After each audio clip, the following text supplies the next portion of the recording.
What's up, guys? Nethervvoid here with more Game Dev Tycoon for you. I'm here with Eveman Jenkins. What's up, guys? That's my son. He's just making a little cameo. So anyway, Game Dev Tycoon and Fraps do not get along. They hate each other.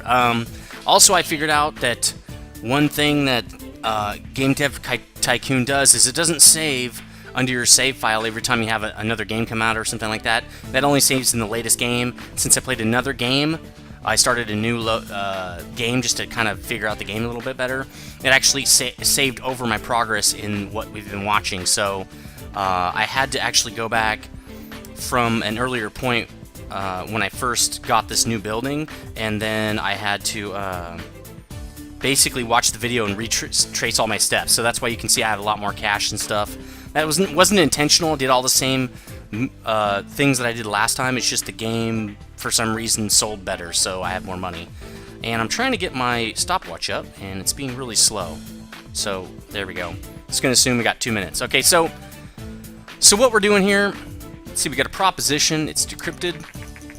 Special offer: our agents have recently managed to gain access to some critical systems of one of your competitors. If you want to play war games, then transfer 138,000 to the enclosed location and will initiate sabotage.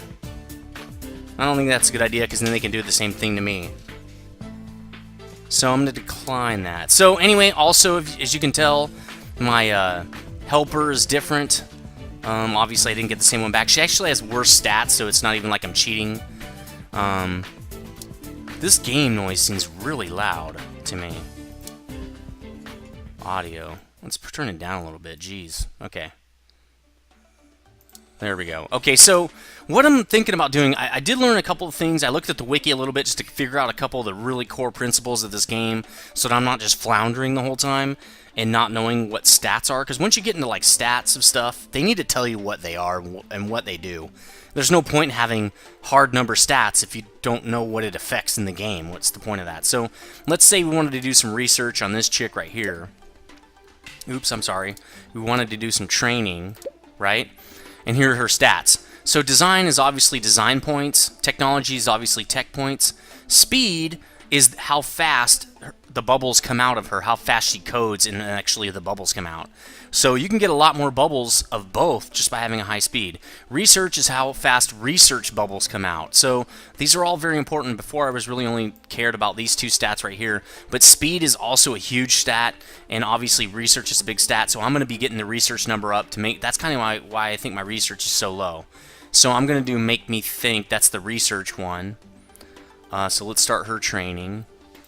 And then I'm going to probably do the same with mine, because basically this research number, if you can get that research to climb, because you're pumping your research stat, then you're going to get those research points very quickly. So it's kind of like, it's like if you ground out a stat to get yourself more XP, and it took XP to grind out the stat.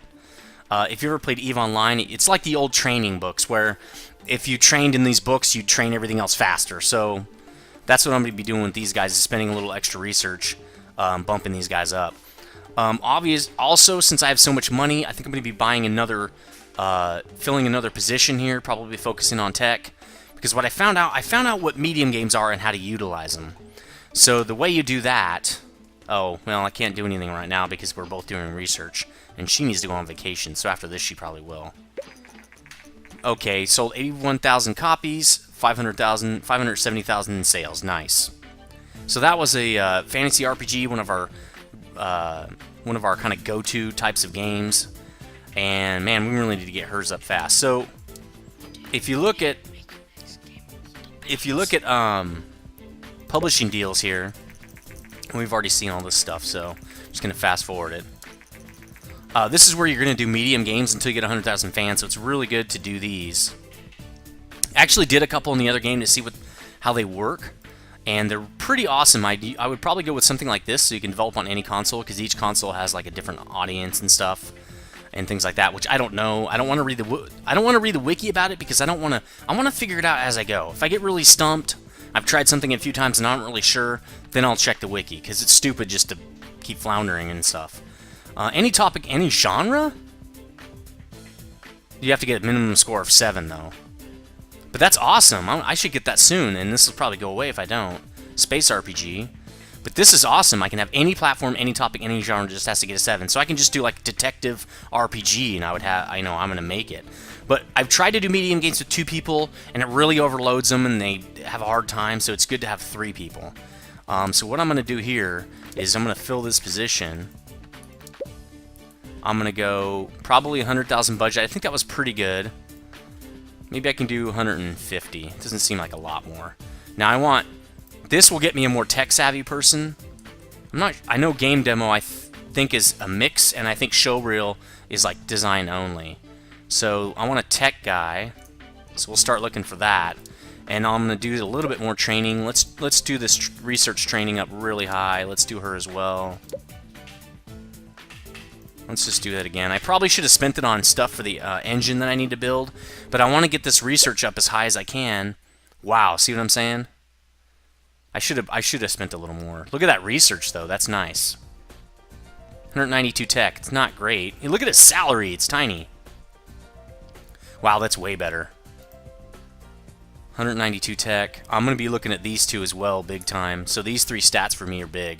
337 tech. Yeah, it's obviously going to be Erica here. I'm going to hire Erica. Hire someone famous. Erica Robinson is famous? I'm going to have to look this person up. Let me know if you know who this is, because I have no idea. As soon as... Well, now it won't matter. So let's get her into some training. Now that I can't do anything, let's do welcome training here. And then I'm pretty sure that I don't know if I need to send her... Yeah, see, I need to send her on vacation. She's still doing research, though. She's going to probably be doing a bad job of it now. I should have waited. Yeah, see? Okay, I've updated our client list. Oh, great. Hopefully they didn't take away that one I was really looking to get. Hurry up! And now I totally stunted that growth. Dang it! Because now look, she's totally worn out. And what can I do? Really nothing. I don't want to... Well, I guess we could produce a regular game while she's gone. Send her on vacation. That should help out a lot. Yeah, see, it's coming right back. We're just going to have to wait. I'm all back up to normal. Can't do any more research. So, look at that. We've already incurred a lot of costs just getting another person in. Good. No strong... So I can do RPG. I'll probably do that as soon as she's back from vacation and everybody's done. I'd like to extend... Okay, so I also figured out what this does. This is E3, basically, which is actually coming up in a few months. For real. But if you put a booth in here, you actually get a huge hype on your next project. So it's still good to do, even though it costs $80,000, which is kind of expensive. And if you get a really high score on fans visiting your booth, you'll get a lot of extra fans out of it. So let's see. You can gain by having your company booth at G3. You can gain a lot of fans and hype for your games that we think our audience would love to see you there. We'll contact you yearly with booth options. Hope to see you at G3. So I need to put up a game pretty soon when she gets back here. Erica's almost up to speed. Dorothy's almost back from vacation, I'm pretty sure here. And then we're going to get going on a game because E3 is coming up, or G3. Okay, here we go. Now let's look at contract work. Hopefully we can still have the same contracts. We already know that. Oh, it's because I haven't done one yet? What? No, that's not it. Publishing deal. Okay, here we go. There we go. Now, I have hit these penalties when I didn't make my score, okay? Your score is based on your highest high score, and you have to remember what that is. I don't know what it is. You can go to your game history and figure that out, but you just have to beat your previous scores. I used to think it was time-based, based on what year you're at, but I don't think it is. So, upfront pay 105, royalty, that's really high royalty. This is a great contract. The penalty's high, but we should be able to hit 7. So, that should still be there. Let's check game history to make sure I can... Okay, so that's a fantasy RPG. Let's do Private Eye 3. It should be able to hit at least a 7.25. After that, I should be able to research more stuff and get myself a new engine or something. So let's... Hopefully that contract is still there. Oh, no, that's not it. Did it again.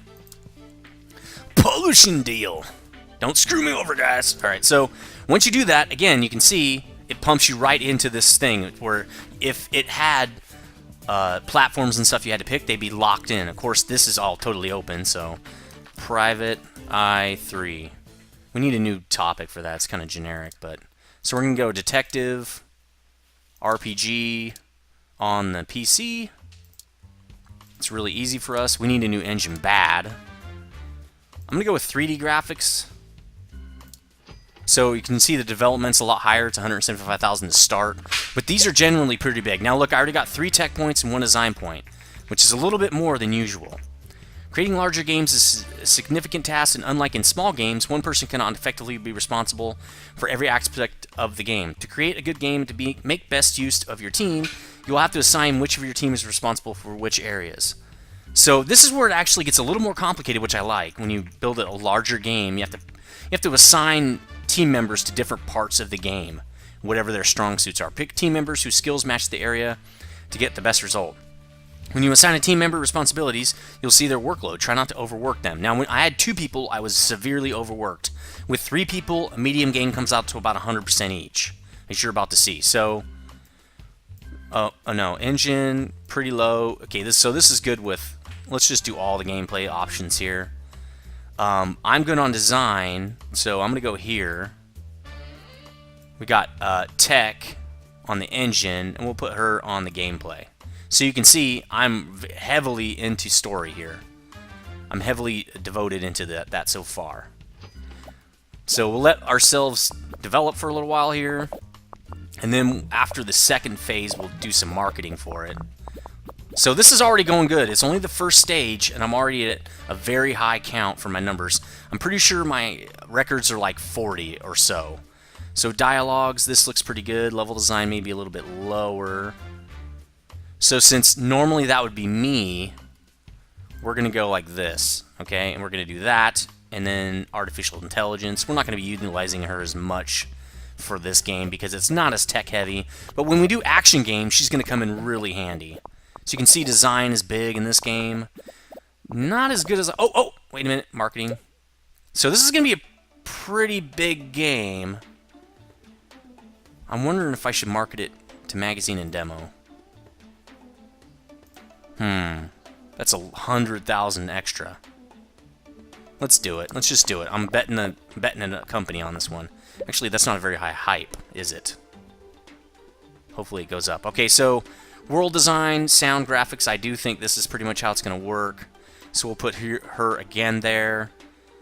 I guess we'll put her there. She's overworked, and I'm a little overworked, but, you know, that's the way cookie crumbles on an RPG, I guess. So we are not going to function as well. So now we've got E3. We'll choose a small booth, but now the hype might not get there for my next game. I'll have to wait till the E3 booth hype comes in. So this is... all right. I don't see it. It's not hitting any milestones here yet. That's possibly because we have people overworked a little bit.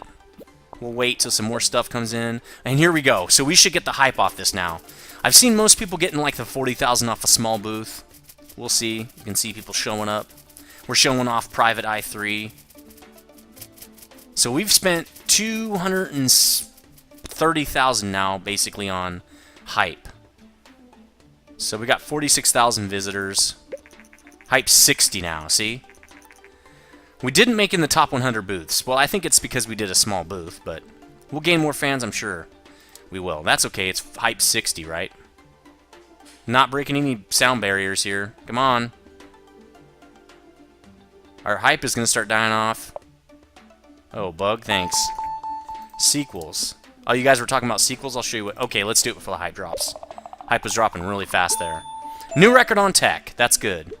Every time you get a new record, it increases the multiplier of your game. And if you get new combo, great combo and stuff, that also increases the multiplier on how successful your game is. Not really sure why we didn't get it this time, but that's the way it is, right? Going to release that game. AI Companions and multiplayer. So now we can do some research. Okay, so okay, oh god, yes, please. Okay, there we go. 8. That's good. Can't believe the reviews are already in. 9. That's what I'm talking about. I think it's because we had that tech thing. 8. This is great. This is going to be huge for us. Now we spent. Wow, it seems like almost half our cash. but got above an 8. So we should see huge success out of this. The main thing I'm going to try to do here is I'm trying to get my fans to 100,000. That way I don't have to use publishers, and I can get all this money that you see. It's almost at 100,000, hasn't even really started yet. That could be all my money instead of somebody else's. So let's go. Let's look at research now. I really need a new engine. 2D graphics, 3D graphics 2 is up. Day and night cycle is pretty easy to do. And multiplayer. So I should probably do day and night cycle and multiplayer because I have enough to do that. So I think I'll do day and night cycle. What's her thing? 211. What's hers? So she could probably do the research for the other one. Let's see. Multiplayer. It's an engine thing, but that's okay. It's still going to be great for our engine. So we should probably develop a new engine soon. In fact, I'll probably do it right after this. Because what's going to start happening is our engine components are not going to give us enough design and technology points anymore, and we won't be able to beat our old records, and so our games will start flopping. So see, look at that, 752,000 units already sold. Look at that, we've already gained 3,000 fans or so, maybe 4,000. So that's good. Really, medium games is the way to get yourself to 100,000. Lolwood Productions. The game meets the requirements ratings. We're looking forward to future business. Nice. Get kind of lucky with that, to be honest. Right after this, we're going to do an engine. Oh, you know what? She can be training. Let's train her on more research. See, look at that. It was because she was so fatigued. Look at that jump up now. As soon as she's done, we'll do an engine, which I think should be relatively soon. 1.6 million. Nice. Look at our cash. Bumping the cash up. Now, you can get a lot of cash if you make a good game. So you really want to look for the areas on those medium games that you excel at. Like, I could do a detective RPG on PC. Perfect for me. That was actually kind of a perfect contract, to be honest. But today, Sony has announced their very new console, PlayStation. Nice, okay. I think it's going to be big. 32-bit processors, pretty much a computer back then. Wholly owned by Sony. Industry professionals say this might be the beginning of a new generation of consoles. Nintendo has declined to comment. PlayStation will enter the market next month. Well, we're going to make a new engine, but the thing I'm kind of worried about is I don't really know how the consoles work that well. I guess you need action stuff. But let's create a new engine. Let's see if we have enough new features to add. Yeah, that's like 6 things. My son, Ethman Jenkins, wanted me to name it something with Nether, so we'll call this one Nether Fire 1.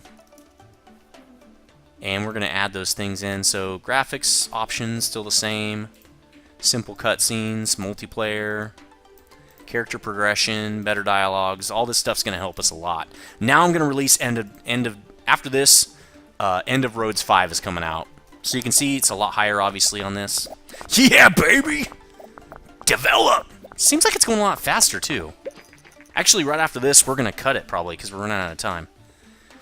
Actually, we're going to cut it here. This is a great spot to cut it, because everything's paused already. So, anyway, let me know what you think about medium games and all these new things I'm talking to you about, and how I'm not really looking at the wiki, because if I look at the wiki too much, it tells everything about the game, and it won't be fun anymore. So, hired another person, a lot of changes in this episode. Stay tuned for next episode when I release End of Roads 5, baby! Or maybe I should do a new sequel. Or, I mean, a new sequel. A new game, and that way I can do a sequel once I research sequel. That could be kind of cool. Alright, so anyway, I'll see you next time, guys.